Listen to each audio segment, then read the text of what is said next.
The stars glittered against the endless black as the Earth-ship Dauntless glided through space. Captain Ellen Martinez stood on the bridge, her eyes fixed on the viewscreen. This was humanity's first journey beyond their solar system, made possible by Dr. Alan Burke's breakthrough in faster-than-light travel just 6 months ago. The excitement on the ship was almost tangible. "Captain, we're approaching the coordinates," said Lieutenant Peter Walsh from the tactical station. His voice was steady, but Ellen could hear the underlying excitement. They all felt it. "Full stop, Lieutenant. Let's take a moment to appreciate this." Ellen smiled as the ship slowed. "We're the first humans to see this part of the galaxy." Ambassador Gregory Miller joined her at the viewscreen. As the diplomatic representative chosen for potential first contact, his normally calm demeanor had given way to childlike wonder. "It's beautiful. Everything we hoped for." The peaceful moment shattered as alarms blared across the bridge. "Unknown vessels approaching, Captain. 5 ships. They're big," Lieutenant Walsh reported, fingers flying across his console. Ellen straightened her uniform. "This is it, people. First contact. Ambassador Miller, are you ready?" Greg nodded, though his throat had gone dry. Years of training for this moment, and suddenly it felt insufficient. The alien ships surrounded the Dauntless in a formation that wasn't exactly threatening but left no path for escape. Their design was elegant, curved silver hulls that seemed to flow like liquid metal. "They're hailing us," Walsh said. "Open a channel," Ellen ordered. The view screen flickered, revealing a humanoid figure with pale blue skin and large, faceted eyes. Behind this alien stood several others of different species, some insectoid, others reptilian, and a few Ellen couldn't begin to classify. "Unidentified vessel," the blue alien spoke in perfect English, which shocked everyone on the bridge. "You have entered Galactic Council space without authorization. Identify yourselves immediately." Ellen stepped forward. "I am Captain Ellen Martinez of the Earth vessel Dauntless. We come in peace as explorers and wish to establish friendly contact." Alien's faceted eyes reflected no emotion. "Earth? This designation is not in our registry." Ambassador Miller stepped beside Ellen. "We are humans from the planet Earth in the Sol system. This is our first journey beyond our solar system. We're eager to learn about the galactic community." Commotion broke out among the aliens on screen. They spoke rapidly in a language the humans' translation systems couldn't decipher. The blue alien was pushed aside by a taller figure with gray skin stretched tight over sharp facial features. "I am High Counselor Zik Thran," the new alien announced. "Your presence here is most unexpected. An unregistered sentient species with faster-than-light capability? This requires immediate council attention." Greg moved closer to the screen. "High Counselor, we come with open hands and open minds. We bring scientific knowledge and cultural exchange. Earth would be honored to establish diplomatic relations with the Galactic Council." Sikathran's mouth twisted into what might have been a smile, but it didn't reach his eyes. "Indeed. You will follow our ships to the Council Station. There we will discuss your status." The transmission ended abruptly. "I don't like this," Ellen said quietly. Greg sighed. "Neither do I, but we don't have much choice. We need to show good faith." The Dauntless followed the alien escort to a massive space station that looked like an artificial moon. Once docked, Ambassador Miller and Captain Martinez, along with a small security detail, were escorted to the council chambers, an enormous circular room with hundreds of different species, seated in rising tiers. High Counselor Zak Thran stood at the center podium. "Esteemed council members, we face an unprecedented situation. A previously unknown species has developed faster-than-light travel without supervision or guidance." A murmur ran through the chamber. "Furthermore," Zakathran continued, "preliminary scans of their biology show remarkable adaptability and resistance. Their brief planetary history reveals a species that advances technologically at an alarming rate, often driven by warfare." Greg stepped forward without permission. "With respect, High Counselor, you're painting an unfair picture. Yes, humans have a troubled history, but we've learned from it. We've united our planet and come here in peace." An insectoid council member chittered loudly. The human speaks without authorization. Sikthron raised a hand. Let him speak. I am curious about what justification he offers for his species' existence. Ellen bristled at the phrasing but remained silent as Greg addressed the council. We don't need to justify our existence, Greg said firmly. But I will tell you who we are. We're explorers and dreamers. We've overcome disease, poverty, and our own violent tendencies. We've created art that moves the soul and science that stretches the imagination. We seek only friendship and knowledge. A reptilian counselor leaned forward. And if friendship is not offered, then we will accept that with disappointment but respect your decision, Greg replied. Sikthron circled Greg slowly. Such pretty words, yet your ship carries weapons. Defensive capabilities only, Ellen interjected. Standard for any vessel, traveling through unknown territory. Indeed, Sikthron said coldly. Council members, I propose the human species be classified as a containment priority. Their biological adaptability combined with their technological advancement rate presents a clear threat to galactic stability. Another counselor, with 4 arms and skin like burnished copper, stood. Isn't that extreme, Sikthron? They've shown no hostility. Not yet, Counselor Bextra. But history teaches caution. Sikthron turned to face the humans. The council offers you one option. Return to your solar system and remain there. A quarantine barrier will be established. Breach it, and your species will face eradication.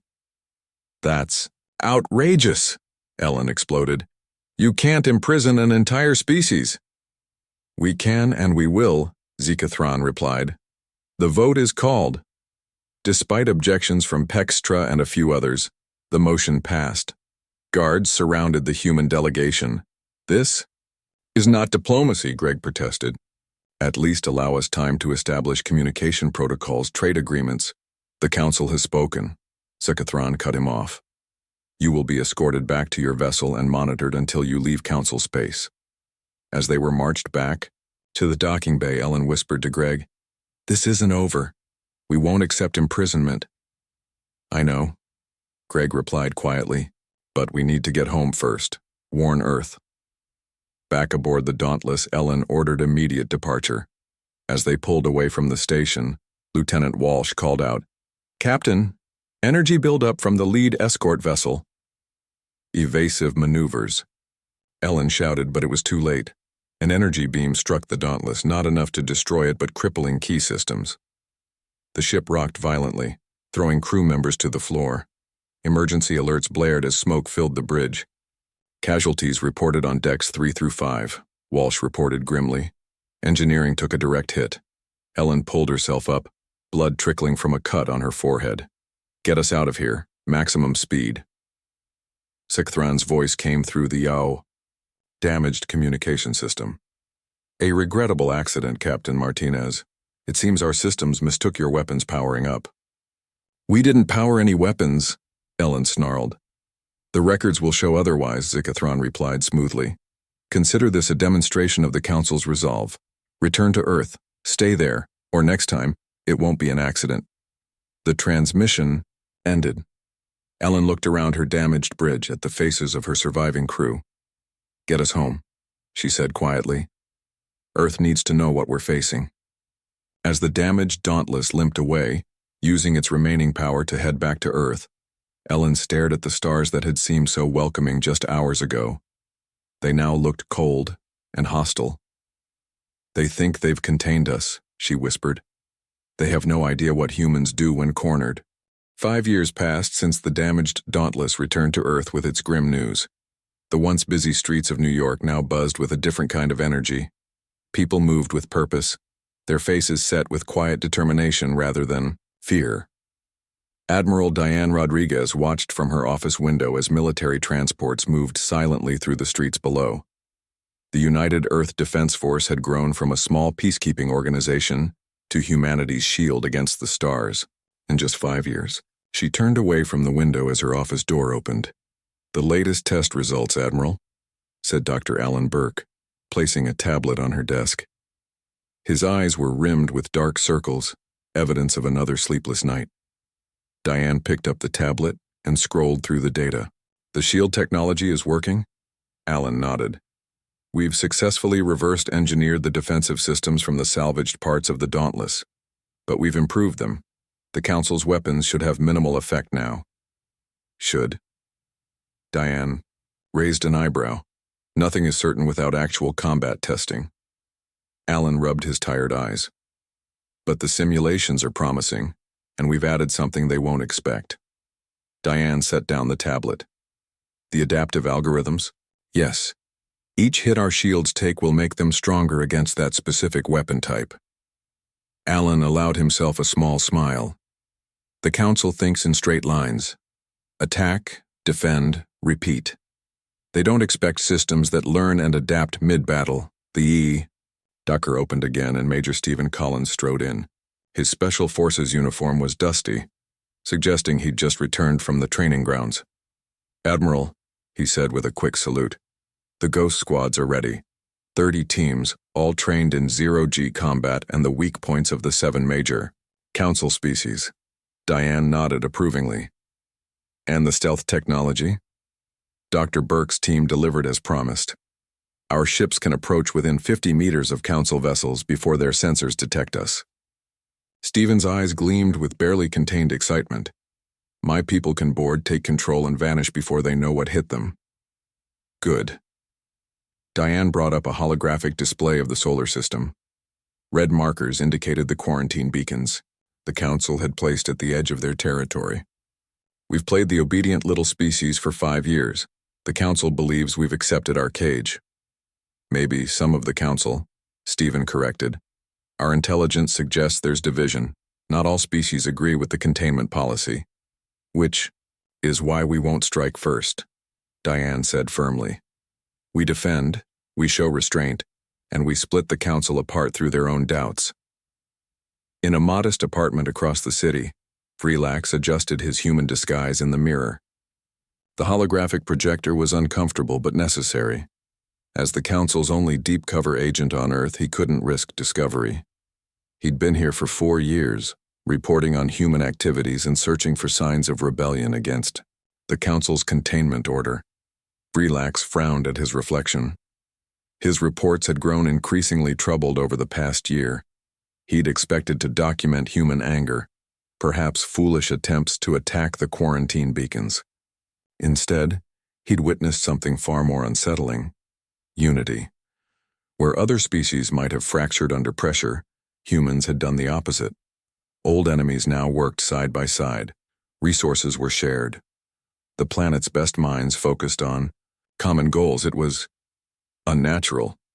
His communication device beeped softly. High Counselor Zakthron was requesting a report. Vreelax activated the secure channel. Report, Agent. Zikathron's cold voice came through clearly. The humans continue to comply with containment, Counselor, Vreelax said carefully. Their ships remain within the solar system boundaries. And their military activities? Vreelax hesitated. They've increased orbital defenses as expected for a species that fears attack, but I've detected no offensive preparations. You sound uncertain, Agent. Not uncertain, Counselor. Just puzzled. These humans don't behave like any species we've encountered. They're not building warships or weapons of mass destruction. They're focusing on shields, stealth technology, and unusual combat tactics. Explain, Skathron demanded. They're training for asymmetric warfare. Small teams, precise strikes, not the actions of a species planning full-scale war. Perhaps they've accepted their inferiority, Skathron said smugly. Relax thought about the quiet determination he'd seen in human eyes, the efficient way they worked together without needing orders, the rapid technological advances they'd made. Perhaps, he replied, not believing it for a moment.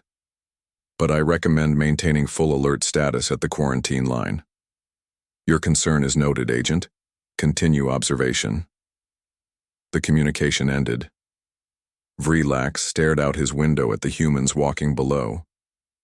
For the first time in his career, he felt a twinge of doubt about the Council's wisdom. Deep beneath the Rocky Mountains, Dr. Burke worked in a vast underground laboratory. Teams of scientists and engineers moved around him, each focused on their tasks. The central chamber held the prize they'd been reverse engineering for years, the damaged engine room section of the Dauntless. Alan stood beside a new engine, much smaller than the original but far more powerful. Nearby, Chief Engineer Lisa Hoffman adjusted the final components. "Will it work?" Alan asked.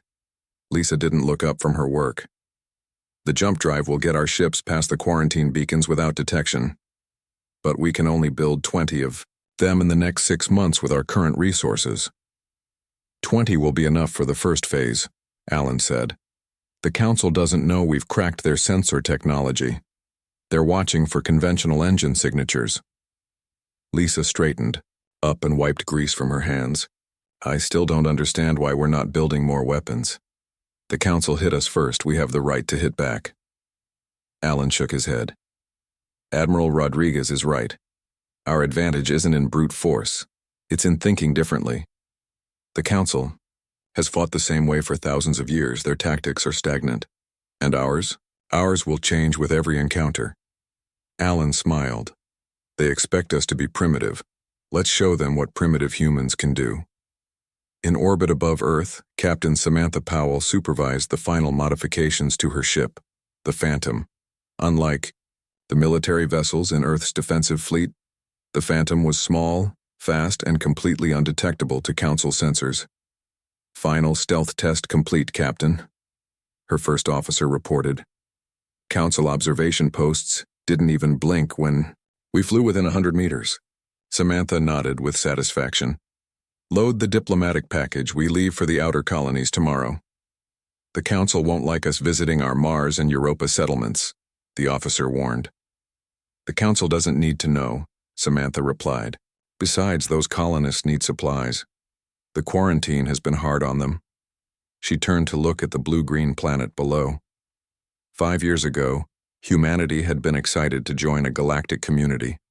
Now they prepared in silence, developing technologies and strategies the Council couldn't imagine. The humans didn't want war. They had asked for friendship and received hostility instead. They had offered peace and been given chains. But if the Council thought humans would simply accept their prison, they were about to learn a harsh lesson. Humans didn't evolve to the top of their food chain by surrendering to threats. They survived by adapting, by turning weaknesses into strengths, by working together when it mattered most. The quarantine wouldn't hold forever. And when it broke, the Council would discover that their warning about humans had been correct, just not in the way they expected. The massive Council monitoring station hung in space just beyond Earth's moon, a constant reminder of humanity's containment. Its curved silver hull gleamed in the sunlight as it rotated slowly, sensors sweeping across the entire solar system. Inside the station, Commander Graltek of the Vexari species stretched his forearms and yawned. Monitoring duty for the human quarantine was considered the most boring assignment in the Council fleet. The humans had been perfectly behaved for 5 years, not a single attempt to breach the quarantine barrier.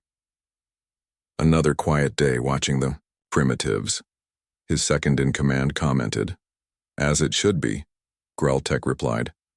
"High Counselor Zekthron was right about them. Show strength once, and they fall in line." The alarm klaxon suddenly blared across the command center. Graltek jumped to his feet. "Report," he shouted. "Unauthorized vessel approaching Mars colony, sir," a junior officer called out. It's registered as a human supply ship." Graltek's secondary heart began beating faster. "Impossible. They couldn't have slipped past the barrier." He studied the sensor readings. "Send Intercept Vessel 3. Authorization to use deadly force." On Mars, the human colony was struggling.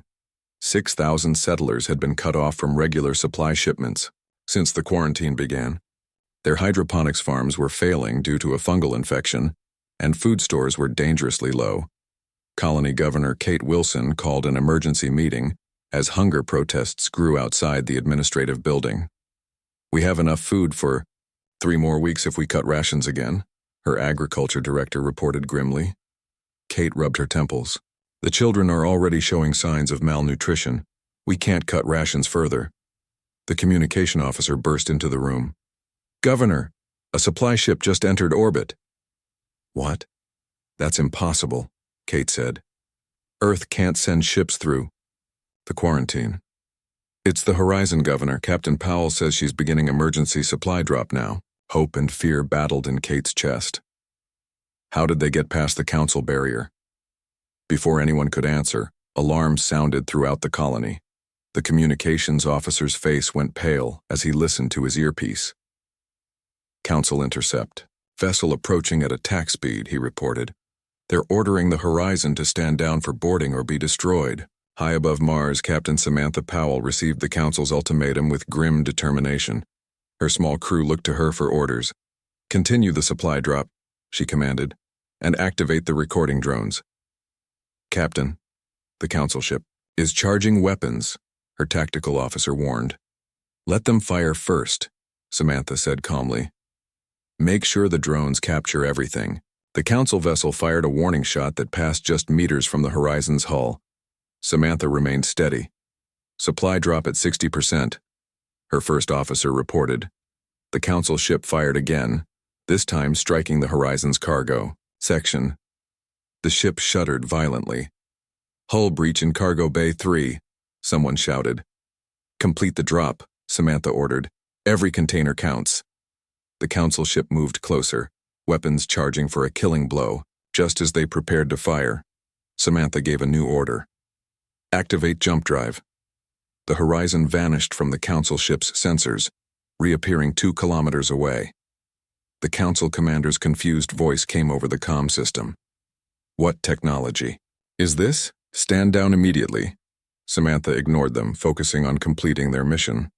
"Supply drop at 90%. The council ship fired again, this time hitting one of the Horizon's engines. System failures cascaded across Samantha's control panel. "Final containers away," her cargo master reported, just as another hit rocked the ship. "All hands to escape." "Pods," Samantha ordered. "Mission complete." As the crew evacuated, Samantha sent a final message to the Mars colony. "Help is coming. Stay strong." Then she activated the ship's self-destruct sequence and headed for the last escape pod. The Horizon exploded as the council ship moved in to capture it. The recording drones captured everything: the unprovoked attack on a humanitarian mission, the destruction of a civilian vessel, the supply containers floating down to the desperate colony. In the United Earth Government headquarters, President Olivia Clark watched the footage with a stony expression. Around the table sat her Security Council, military leaders, and diplomatic corps. The drones transmitted everything before the council ship destroyed them, General Frank Winters confirmed. "We have proof of their attack on a humanitarian mission." President Clark stood up slowly. "The council has crossed a line. They've moved from containment to active harm. People are starving on Mars, and they would rather see them die than allow us to help our own colonies." "What are your orders, Madam President?" General Winters asked. "Implement Protocol Prometheus," she said without hesitation. The room fell silent. Protocol Prometheus was the response plan they had hoped never to use, the release of Earth's hidden fleet and the beginning of direct action against the Council. "The Council will see this as war," Admiral Rodriguez warned. "No," President Clark replied firmly. "We will make it clear this is a humanitarian action. We're not seeking to destroy the Council, only to protect our people." She turned to her communications director. "Prepare a system-wide broadcast. I want every human in the solar system to hear what has happened and what we intend to do about it." Within hours, President Clark's face appeared on screens across Earth and its colonies. She stood tall, her voice steady as she addressed humanity. "Citizens of Earth and our colonies, today the Galactic Council attacked and destroyed an unarmed supply ship, bringing food to our starving people on Mars. For 5 years, we have complied with their unjust quarantine. We have shown patience and restraint. We have tried to prove we are not the threat they claim we are." She paused, her expression hardening. "That ends today. I have authorized our defense forces to remove the Council monitoring station from Earth orbit. We will open supply lines to all our colonies. We will defend our ships if attacked. But we will not, I repeat, will not, take offensive action against Council worlds or civilians.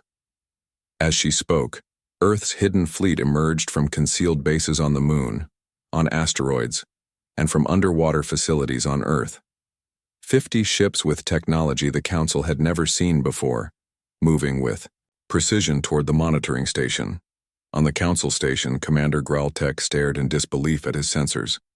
"Where did these ships come from?" he demanded. "How did they build a fleet under our watch?"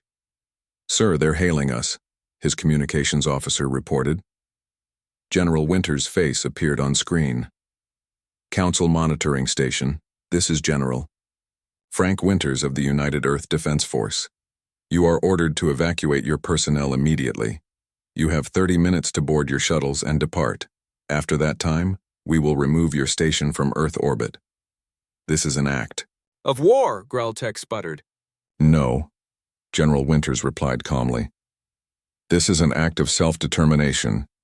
We will no longer allow you to starve our colonies or monitor our movements within our own solar system. Your personnel will not be harmed if you evacuate now." As the HFY transmission ended, Graltek looked at the fleet of human ships surrounding his station. Their design was unlike anything in Council records. Smaller, sleeker, with strange energy signatures his sensors couldn't properly analyze. "Send an emergency message to the Council," he ordered. "And begin evacuation procedures." Across the galaxy in the Council chambers, Councillor Hexatra watched the recording of the Mars incident with growing horror. When it ended, he turned to face High Councillor Zekathron. "You ordered an attack on a humanitarian mission?" Hexatra demanded. "I ordered enforcement of the quarantine," Zekathron replied coldly. "The humans were warned. They were feeding their starving people." Hexatra shouted, his forearms gesturing in agitation. "This is not containment, this is cruelty." Before Zekathron could respond, an emergency message arrived from Earth. The humans had revealed their hidden fleet and were moving against the monitoring station. Zekathron's eyes narrowed. "So they show their true nature at last? Prepare the Armada. We will crush this human rebellion before it begins." Hexatra looked around the Council chamber, meeting the eyes of other moderate members. "This has gone too far," he said quietly. "I cannot support this action." The first shots had been fired. The humans' silent preparation was over. Now the galaxy would learn what happened when you cornered a species that refused to be caged. Grand Admiral Zulvac stood on the bridge of the Inevitable Justice, the largest warship in the Council fleet. Around him, a massive armada of 300 vessels prepared to enter Earth's solar system. His scaled skin gleamed under the ship's lights as he reviewed the battle plans. "The humans have 50 ships," he told his commanders. "We have 300. This will be a swift lesson in Council authority." His second-in-command, a veteran of many campaigns, looked less certain. "The reports from the monitoring station are concerning, Admiral. The human vessels display technology we haven't seen before." Zulvax dismissed this with a wave of his hand. "Stolen and poorly understood Council technology, nothing more. Their ships are smaller and fewer. Numbers will overwhelm them." The Armada entered the solar system with a display of force meant to terrify the humans into surrender. They emerged from faster-than-light travel in perfect formation, weapons charged and ready, but the humans were nowhere to be found. "Scan the system," Zulvax ordered. "No large fleet concentrations detected, Admiral," the sensor officer reported, with confusion. "Only small groups of 2 or 3 ships scattered throughout the system." Zulvax frowned. "They've dispersed to delay the inevitable. No matter. Begin with their homeworld. Advance on Earth." As the Council Armada moved inward, the scattered human ships began to move too, not to form a defensive line as expected, but in strange patterns that made no tactical sense to Council commanders. In one of those small human vessels, Commander Joseph Garcia watched the Council Armada's approach on his tactical display. His ship, the Swift, was part of the new Ghost Fleet. Small, fast vessels designed for hit-and-run attacks rather than direct confrontation. They're advancing in standard Council formation. his tactical officer reported. Just as the simulations predicted, Joseph nodded. Commence Operation Mosquito. The Swift and two companion vessels accelerated suddenly, flying directly toward the rear of the Council formation. Council commanders noticed too late as the human ships darted between their capital ships, firing precision weapons not at the warships themselves, but at their external sensor arrays and communication antennas. Minimal damage, but maximum confusion, Joseph whispered as his ship completed its run and disappeared into the asteroid belt. Across the solar system, 20 similar groups of human ships performed identical attacks, striking fast and vanishing before the Council ships could properly target them. On the inevitable justice, alarms blared as ship after ship reported communications disruptions and sensor blind spots. What is happening? Zolvax demanded. Where are their main battle groups? We can't tell, sir, his communications officer admitted. 30% of the fleet is reporting damaged communication systems. Our formation is breaking down. Ridiculous, Zolvax snarled. They're not even targeting our weapons or engines. His tactical officer looked up from his console. That appears to be deliberate, sir. They're blinding us, not trying to destroy us. Zolvax ordered the fleet to regroup and continue toward Earth. As they approached Mars orbit, human ships struck again, this time targeting fuel lines and maneuvering thrusters. Individual Council ships began to drift out of formation, their movement sluggish and uncoordinated. Deep within an underground facility on Earth, Chief Engineer Lisa Hoffman monitored the battle through encrypted communications. Around her, a team of engineers and scientists adjusted Earth's defense systems based on real-time data from the engagement. The Council ships are firing their main weapons, a technician reported. Lisa nodded. Activate adaptive shields. When the Council vessels finally came within range of Earth, they fired a devastating barrage. The energy weapons struck Earth's orbital defense platforms, but instead of destroying them, something unexpected happened. The shields glowed brightly, absorbing the energy. Shield strength increasing, a technician reported with amazement. The more they fire, the stronger our shields become. Lisa smiled. Send the data to all human vessels. Their weapons are becoming less effective with each shot. In her laboratory nearby, Dr. Nicole Carter and her team of xenobiologists worked frantically. Screens displayed the biological readings of the various Council species. The non-lethal compounds are ready, she announced. Loading them into delivery drones now. Nicole had spent years developing compounds that would temporarily incapacitate various alien physiologies without causing permanent harm. Now, as the battle raged in space, small drones carried these compounds toward Council ships that had been disabled by the Ghost Fleet's precision strikes. The drones attached to hull breaches, releasing the compounds into the Council ships' air systems. Within minutes, alien crew members began experiencing disorientation and weakness, unable to effectively operate their vessels. Admiral Zolvax watched in growing horror as his perfect formation dissolved into chaos.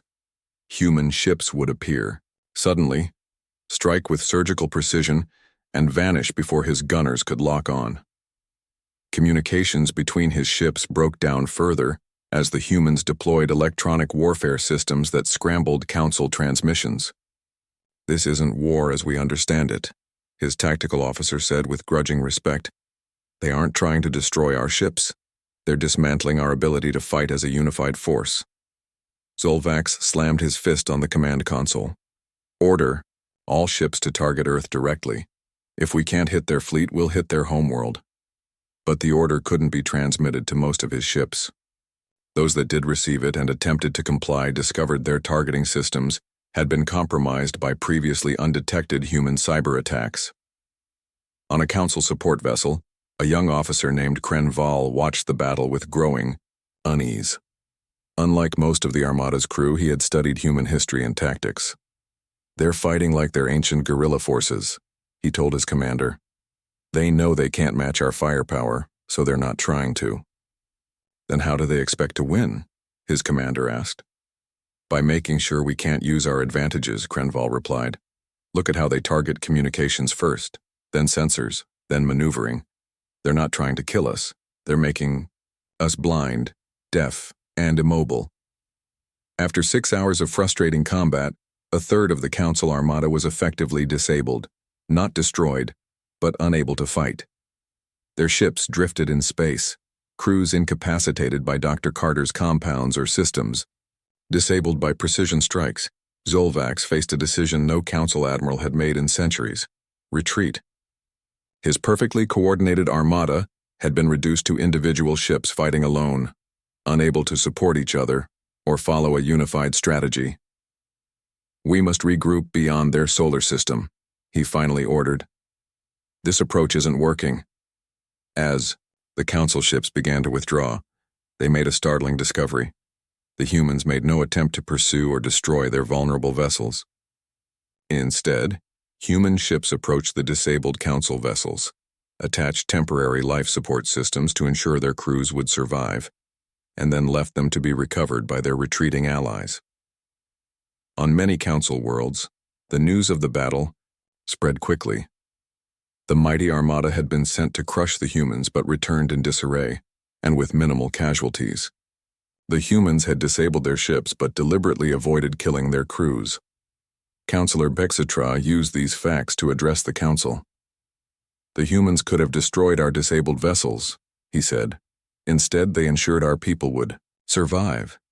These are not the actions of a species that wishes to make war, but of one that simply refuses to be imprisoned." High Councillor Zakthran's influence began to waver as more council members questioned his judgment. The humans had proven themselves not only capable but restrained, a combination the council had not expected. Back on Earth, the leaders of humanity's defense gathered to assess their first major engagement.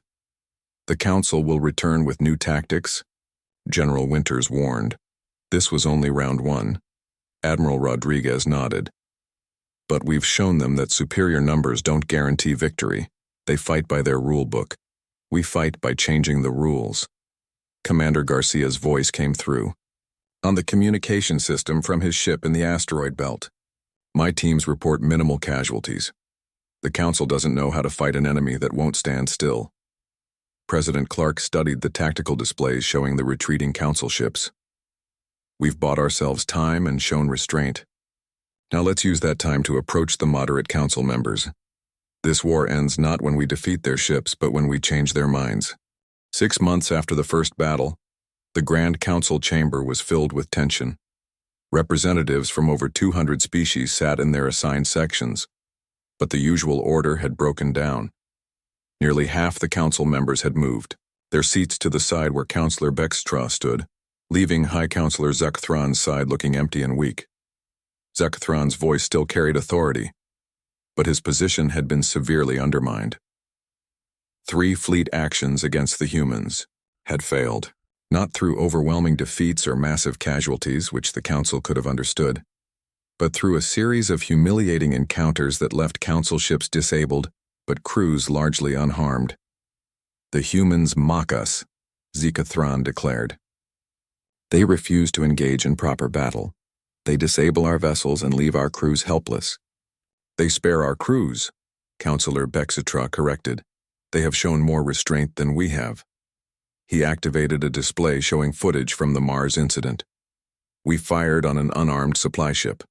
They responded by disabling our vessels without killing our people. Which approach seems more civilized?" Murmurs of agreement spread through the chamber.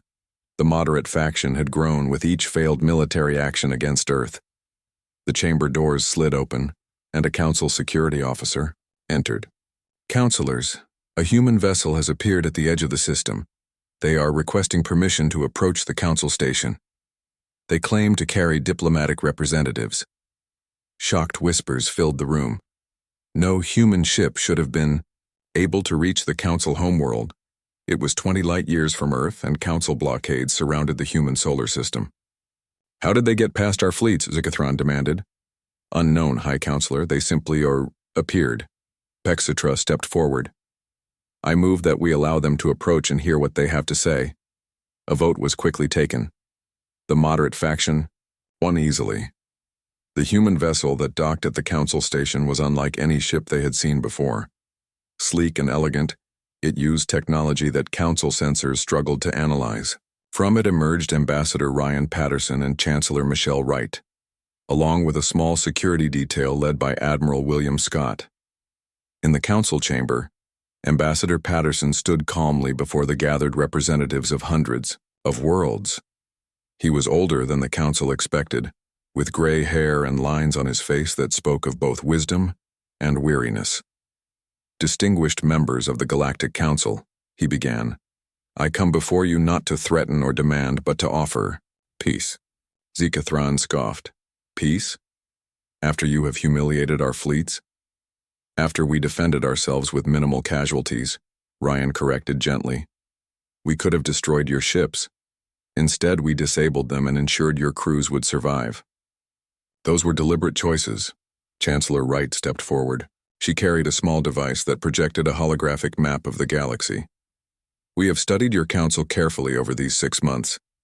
You've governed for thousands of years, bringing stability to many worlds.